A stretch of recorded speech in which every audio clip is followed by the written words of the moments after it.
Alors, ce matin, ensemble, on va partager autour d'un verset, Ésaïe chapitre 40, le verset 31. Mais ceux qui se confient en l'Éternel renouvellent leur force. Ils prennent le vol comme les aigles, ils courent et ne se lassent point. Ils marchent et ne se fatiguent point. C'est un verset qui est connu, parce qu'il est fortifiant, il nous fait du bien, bien souvent. Alors, ce qui est intéressant de constater, c'est que il y a une énumération. Certains courent, certains marchent. Et ce n'est pas parce que nous marchons et que certains courent que nous devrions courir, et ce n'est pas parce que certains marchent et que nous courons que nous devrions marcher. Voilà. Il y a divers dons, diverses qualités qui sont données par Dieu. Nous veillons à marcher, au moins. Ce qui est intéressant aussi, juste une petite parenthèse, c'est que ces verbes sont vraiment sont conjugués dans des où c'est à long terme. Donc marcher longtemps, courir longtemps. On n'est pas sur quelque chose de un coup par-ci, un coup par-là. Marcher ou courir longtemps, ça n'a rien d'excitant. Alors même s'il y a des sportifs qui courent longtemps, en général, ça ne les excite pas. C'est parce qu'il y a quelque chose derrière. Soit c'est un entraînement pour obtenir quelque chose, mais ce n'est pas excitant de tourner autour d'un stade ou sur une route pendant 2 heures, 3 heures pour certains. Donc ça n'a rien d'excitant et ça n'a rien de sensationnel. Encore moins la marche. Rien de sensationnel. Et pourtant, cela demande beaucoup d'endurance. Pour marcher longtemps ou courir longtemps, il faut de l'endurance et il faut de la continuité. C'est-à-dire que on ne fait pas un coup, puis on s'arrête, puis un coup. C'est quelque chose de constant et de continu. Donc, il faut de la continuité. Et ceux qui courent et ceux qui marchent, avec Dieu évidemment, eh bien, il nous est dit qu'ils ne se lassent point et qu'ils ne se fatiguent point. Là aussi, la conjugaison est quelque chose sur du long terme. Ça veut dire que cette phrase n'exclut pas que nous ayons des coups de fatigue. Ça peut arriver. Il n'y a rien qui nous dit dans le texte qu'on ne peut pas avoir un coup de fatigue. D'ailleurs, des hommes dans la parole de Dieu ont eu des coups de fatigue. Mais à long terme, ils ont marché. Ça, c'est une action longue. Par contre, petite parenthèse quand même, pour ceux qui sont un peu sportifs, en tant que chrétiens, nous ne devrions jamais connaître des fringales. Fringales, ça veut dire que nous manquons d'énergie, il manque de sucre dans le sang, puisque nous devons nous nourrir quotidiennement de la parole de Dieu. Et si nous nous nourrissons, nous n'aurons pas de fringales. Mais il n'exclut pas des coups de fatigue. En tout cas, dans la Bible, le mot « marcher » est très souvent employé, et employé en rapport avec le caractère. C'est un caractère de la personne, cette marche. On va prendre un exemple dans Jean chapitre 1, verset 29. Le lendemain, il vit Jésus venant à lui et lui dit « Voici l'agneau de Dieu qui ôte le péché du monde. » Et le verbe qui dit qu'il vit Jésus venant, le verbe, il faudrait traduire par venant en marchant. Et d'ailleurs, on a beaucoup de textes, Jésus faisait tout en marchant. On a Moïse, Dieu lui dit marche. Josué, pour aller conquérir le pays promis, c'est marche. Donc, etc. Et d'ailleurs, il n'y a pas de texte où il dit cours. Tous les textes, c'est marche. Il n'y a jamais rien d'abstrait dans la Bible. Dans la Bible, il n'y a rien d'abstrait. Tout est vie et réalité concrète. La marche, tout le monde sait ce que c'est. Dieu ne dit pas « soyez spirituels ». Dieu dit « marchez. Marchez à mes côtés. Marchez avec moi ». Donc il n'est pas abstrait, il est très concret. Très souvent, nous recherchons le sensationnel. Le sensationnel qui est quelque part en opposition à une réalité concrète du quotidien. Le sensationnel, c'est ce qui n'est pas de la réalité concrète du quotidien.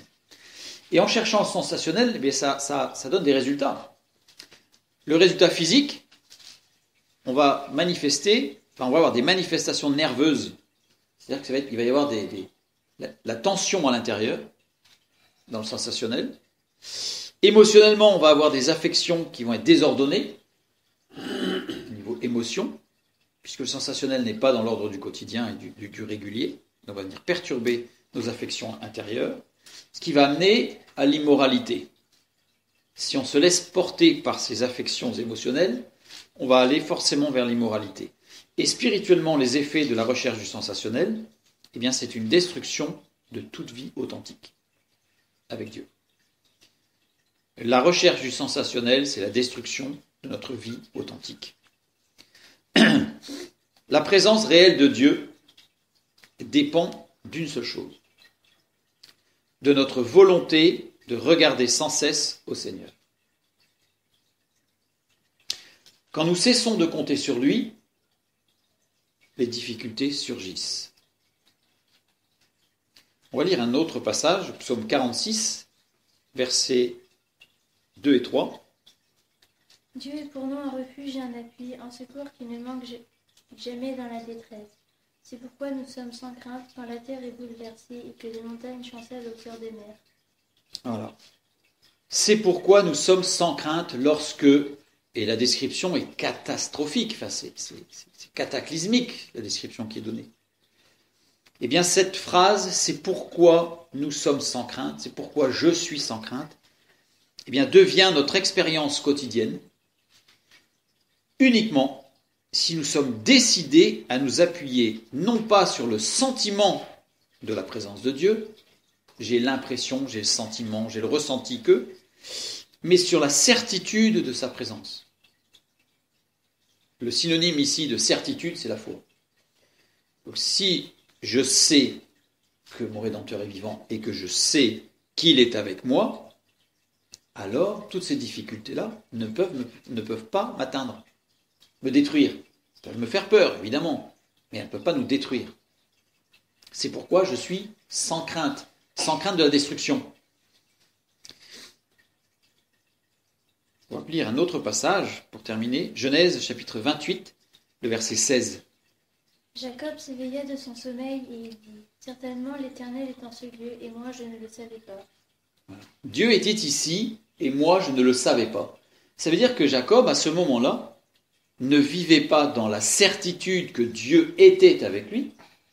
Il cherchait en fait la présence de Dieu au travers d'un ressenti. J'ai pas ressenti que Dieu était là, mais Dieu est là puisqu'il lui-même était là. Et Dieu a fait la promesse qu'il serait avec lui avant de partir de chez Laban. Dans les moments critiques, demandons à Dieu de nous guider.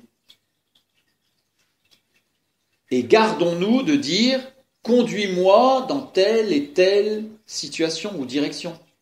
Très souvent, on dit à Dieu « Ah, Seigneur, j'ai le sentiment qu'il faut que j'aille là, alors conduis-moi là ». Prions et demandons à Dieu de nous conduire. Certains, synonyme de la foi, profession de foi en fait, certains qu'il nous conduira.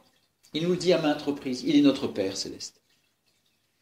Si les décisions que le bon sens nous dicte, c'est pas la peine parfois de poser la question à Dieu, le bon sens suffit largement. Si les décisions que le bon sens nous dicte ne correspondent pas à la volonté de Dieu, il nous le fera comprendre. Tant que tout correspond au bon sens de la réflexion, de la logique, mais aussi de la parole de Dieu, bien sûr, Dieu n'a pas besoin de nous parler de façon sensationnelle. Et s'il a besoin parce que sa décision ne correspond pas à l'ordre logique que nous pourrions avoir, soyons assurés qu'il nous le fera comprendre. Notre action n'est pas de chercher la volonté de Dieu, notre action est de marcher. Alors, marchons. Ne restons pas statiques, ne restons pas assis, marchons, et c'est en marchant que nous verrons que nous ne nous fatiguerons pas. Parce que sans la marche, nous ne pourrons faire l'expérience du renouvellement de Dieu. Donc, je relis le texte de départ, mais ceux qui se confient en l'Éternel, ceux qui ont foi, ceux qui savent que Dieu est avec eux, renouvellent leur force. Ils prennent le vol comme les aigles, ils courent et ne se lassent point, ils marchent et ne se fatiguent point. Marchons.